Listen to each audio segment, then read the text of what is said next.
Hello friends, good evening. நம்ம இந்த வீடியோவில் பார்த்தீங்கன்னா நிறைய பேர் கேட்குறாங்க, எந்த மாதிரி லேப்டாப் வந்து நம்ம வாங்குறது பெஸ்ட்டு, அதாவது மாஸ்டர் கேம் டிசைன் சாஃப்ட்வேர்ஸ்க்கு வந்து எதை பர்ச்சேஸ் பண்ணலாம் அப்படின்னு கேட்குறாங்க. பொதுவாக வந்து இதை போஸ்ட் பண்ணணும்னு நினச்சா அதுக்கப்புறம் போஸ்ட் பண்ணலாம். ஆனால் சில இடங்கள்ல வந்து சில பேர்த்துக்கு தப்பான சஜஷன் வந்துடுது, அவங்க பர்ச்சேஸ் பண்ணிடுறாங்க. அதுக்கப்புறம் அதோட பெர்ஃபார்மன்ஸ் சரியில்லை அப்படின்ற மாதிரி சில கம்ப்ளைண்ட்ஸ் வருது. அது உங்களுக்கு சப்போர்ட் ஆகுறது இல்ல, அந்த மாதிரி பிரச்சனைகள்லாம் வருது. ஸோ அதனால எனக்கு தெரிஞ்சது வந்து உங்களுக்கு கைட் பண்ணலாம் அப்படின்னு பார்த்தேன். சரிங்களா? இது முற்றிலும் என்னோட பெர்ஸ்பெக்டிவ்லேருந்து நான் சொல்றேன். அது வந்து நீங்க அத எப்படி புரிஞ்சுக்கிறீங்களோ, அத பார்த்துட்டு நீங்க அதுக்கேத்த மாரி வாங்கிக்கலாம். இல்ல நீங்க எப்பவும் போலவே நீங்க வந்து பர்ச்சேஸ் பண்ணிக்கலாம். யார் சொல்றாங்க, என்ன சொல்றாங்கன்றத விட, முதல்ல ஒரு லேப்டாப் வாங்க போறீங்க அப்படின்னா, operating system, processor, RAM, graphics, battery life, webcam வேணுமா? டிஸ்ப்ளே என்ன சைஸ்ல வேணும்? உங்களுக்கு பட்ஜெட். இதுதான் கீ ஃபேக்டர்ஸ். இந்த கீ ஃபேக்டர்ஸ வச்சு தான் உங்களுக்கு வந்து ஒரு லேப்டாப் வந்து பர்ச்சேஸ் பண்ண முடியும். சரிங்களா? சாஃப்ட்வேர் யூசேஜஸ்க்காக வாங்குறேன் அப்படின்னா, சாஃப்ட்வேர் யூசேஜஸ்ல வந்து உங்களுக்கு விலை கம்மியானதும் இருக்கும். அதே மாரி விலை ஜாஸ்தியானதும் இருக்கும்.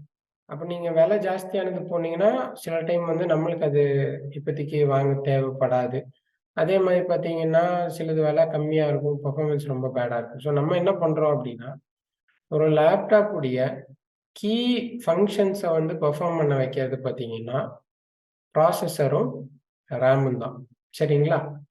இதுல வந்து லேப்டாப்ப பொறுத்தளவு, அதாவது நீங்க வந்து இப்ப நீங்க கஸ்டமைஸ்டா ஒரு கம்ப்யூட்டர் பில்ட் பண்றீங்க, வீட்ல பிசி பில்ட் பண்றீங்கன்னா பிரச்சனை இல்ல. அப்போ வந்து ரேமும் ஆட் ஆகும்.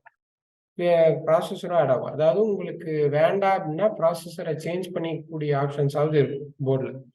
ஆனா வந்து லேப்டாப் வாங்கிட்டீங்கன்னா, உங்களுக்கு போர்ட்லயே வந்து இன்பில்ட் ப்ராசஸர் தான். ப்ராசஸர் நம்ம சேஞ்ச் பண்ண முடியாது. ஒரு டைம் வாங்குறது. அதே மாரி ரேம் ப்ராப்ளமே கிடையாது. ரேம் வந்து இப்ப நீங்க 8 ஜிபி வாங்குறீங்க. அந்த மதர் போர்டு வந்து உங்களுக்கு 16 ஜிபி, 32 ஜிபி வரைக்கும் சப்போர்ட் இருக்கும் அப்டின்னா, நம்ம வாங்கி எக்ஸ்டெண்ட் பண்ணிக்கலாம். அது ஒண்ணும் ப்ராப்ளம் கிடையாது. அது அவ்வளோ ஒண்ணும் செலவு ஆகாது நம்மளுக்கு. ஃபியூச்சர்ல பண்ணிக்கலாம்.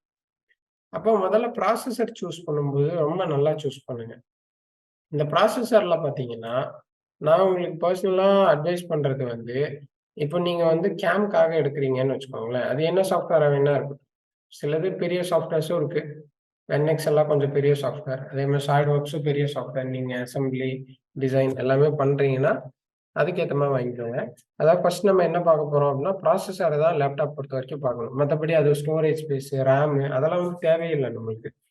அதெல்லாம் வந்து நீங்க வேணும்னா கூட ரேம் எல்லாம் இன்கிரீஸ் பண்ணிக்கலாம். லேட்டஸ்ட் லேப்டாப்ஸ்ல. சரிங்களா? ப்ராசஸர் வந்து பார்த்தீங்கன்னா, இது வந்து நீங்க 2 வகையா பிரிக்கலாம். ப்ராசஸர்ல நான் பெஸ்ட் ஆனதுன்னா, இப்ப லேட்டஸ்ட் ஆனதே சொல்லலாம். ஆனா, உங்களோட யூஸ் வந்து பார்த்துக்கோங்க. யூஸ் வந்து நீங்க இப்ப படிக்க தான் போறீங்க அப்டின்னா, நெறைய வந்து லேர்னிங் ஆர் இனிஷியல் ஸ்டேஜ்.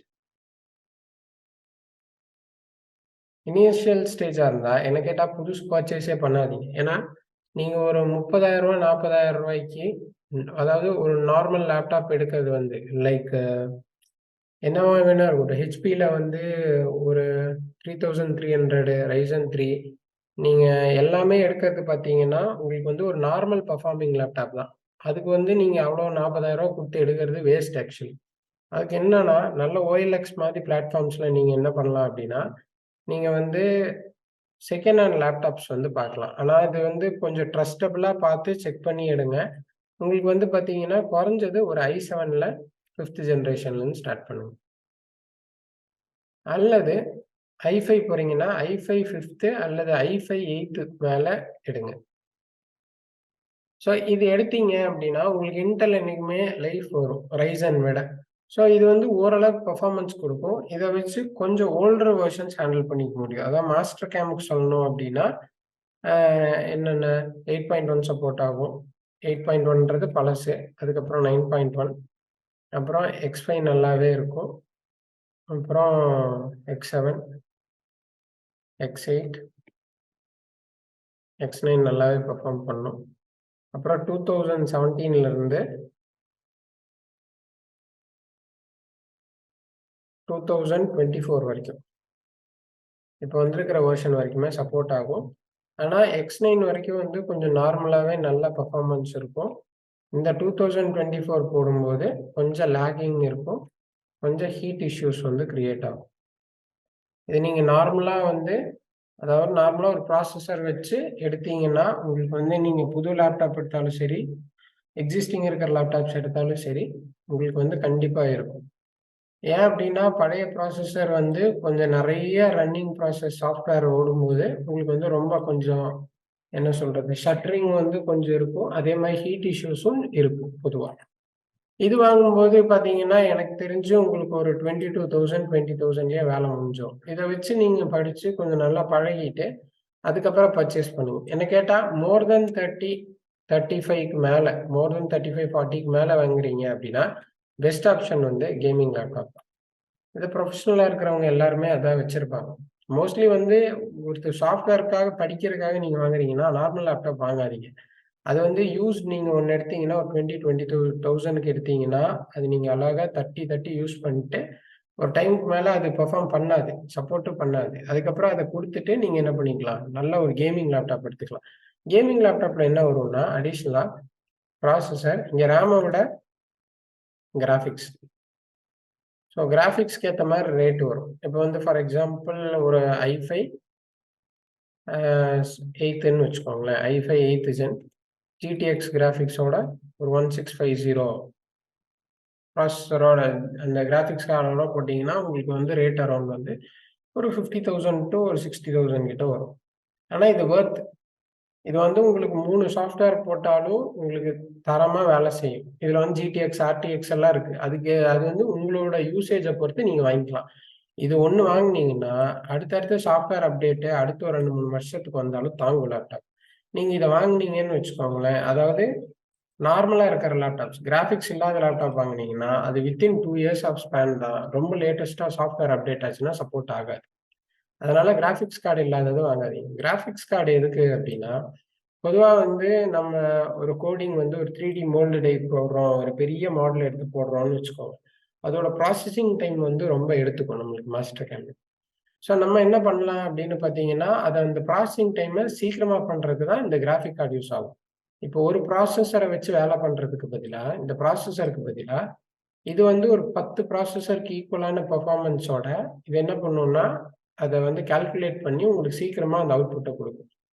உங்களுக்கு வந்து புரோகிராமும் சீக்கிரமா ஜெனரேட் ஆகும். சிமுலேஷன் பார்க்கறதுக்கும் ஈஸியா இருக்கும். ஸோ இந்த மாதிரி லேப்டாப்ஸ் வந்து வாங்குறதுக்கு ட்ரை பண்ணுங்க. யாரு சஜெஸ்ட் பண்ணாலும் என்ன கேட்டீங்கன்னா, நார்மல் லெவல் லேப்டாப்ஸ் வந்து புதுசா பர்ச்சேஸ் பண்றத வந்து அவாய்ட் பண்ணுங்க. யூஸ்டு எடுத்துக்கோங்க. ரொம்ப கம்மியான ரேட்டுக்கே கிடைக்கும். யூஸ்டு எடுக்கும்போதே சில பிரச்சனைகள் இருக்கும். அதாவது யூஸ்டு எடுத்துட்டு யூஸ்டுன்ட்டு இல்ல. இப்ப நீங்க நார்மல் லேப்டாப் எடுக்குறீங்க. நல்லா ஹையர் வெர்ஷன் போறீங்கன்னா, லேப்டாப் வந்து ஹீட்டிங் இஷ்யூஸ் எல்லாத்துலயுமே இருக்கும். ஏன்னா ப்ராசஸர் அவ்வளோ சீக்கிரம் ஓடுது. அதுக்கு வந்து நார்மல் லேப்டாப்ஸ்ல வந்து அப்படியே பெருசா உங்களுக்கு ஹீட்டிங் வந்து வெளிய போற அளவுக்கு வந்து உள்ள கூலிங் ஃபேன் டெக்னாலஜி எல்லாம் இருக்காது. அதே வந்து உங்களுக்கு நீங்க இந்த கேமிங் லேப்டாப்ஸ் எடுக்குறீங்கன்னா, அதோட பின்னாடி பெசில்ஸ்லேருந்து, அதோடைய வென்ட் இருந்து, எல்லாமே வந்து பார்த்தீங்கன்னா, பேக் சைடு அதோட ஃபேன் ஸ்ட்ரக்சரு அது எல்லாமே வந்து ரொம்ப ஹீட்ட வந்து வெளியில குடுக்குற மாரி இருக்கும். சில கேமிங்ஸ்ல எல்லாம் அந்த கேமிங் மோட்ன்னே இருக்கும். இப்ப ஏசர்ல எல்லாம் நைட்ரோ மோட்ன்னு ஒண்ணு இருக்கு. என் மோட் அப்படின்னு.